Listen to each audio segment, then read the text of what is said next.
До игр БРИКС осталось 2 дня, и в Казань начали прибывать делегации из других стран. Сегодня это спортсмены из Венесуэлы. Их более 50 человек. Традиционно спортсменов встретили хлебом с солью и, конечно же, медовым чак-чаком. В зале прибытия задорно звучит «Эх Алмагачлары», одна из самых популярных татарских песен. Исполняет ее госансамбль песни и танца республики. От такого приема спортсмены из Венесуэлы даже немного растерялись. Отведав чак-чака и хлеба, рекомендуют обязательно попробовать другим. Татарское гостеприимство стараются запечатлеть на видео, чтобы отправить своим. Затем гостей закружили в танце, а никто иной, как талисман игр стран БРИКС Леопард Бриксик.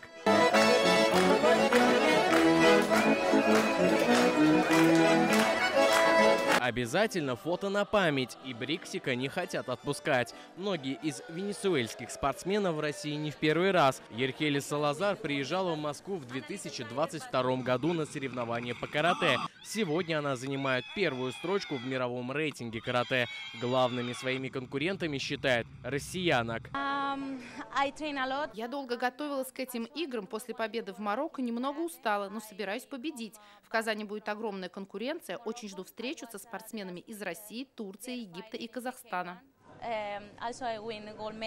Даниэль Малина в Казани впервые. Должен был приехать еще в феврале на игры будущего. Не смог из-за травмы. Команда Венесуэлы участвовала на соревнованиях по фиджитал-футболу. Это прекрасная возможность для спортсменов Венесуэлы показать себя на мировом уровне. Играли в футбол днем и ночью на протяжении 3 месяцев, чтобы стать еще лучше. Мы готовы к сильным соперникам. Сам я пропустил игры будущего, но многие игроки уже знают, каково это играть против спортсменов из России. Сборная готова к 12 видам спорта. Это шахматы, тяжелая атлетика, плавание, карате, прыжки в воду, бокс, ушу, фехтование, настольный теннис и футбольное двоеборье. По словам главы делегации Пабло Юстиза, они будут претендовать на золотые медали.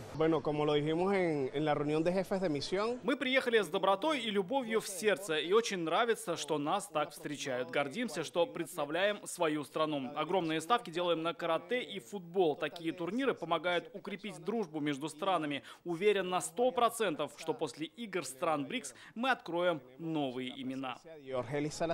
Старт уже в среду. В течение 2 недель в Казани будут соревноваться 5000 спортсменов из 97 стран. Самые крупные делегации из Беларуси, Китая и Бразилии. Мы любим наших гостей, мы всегда готовы всех встречать с нашим радушием, гостеприимством.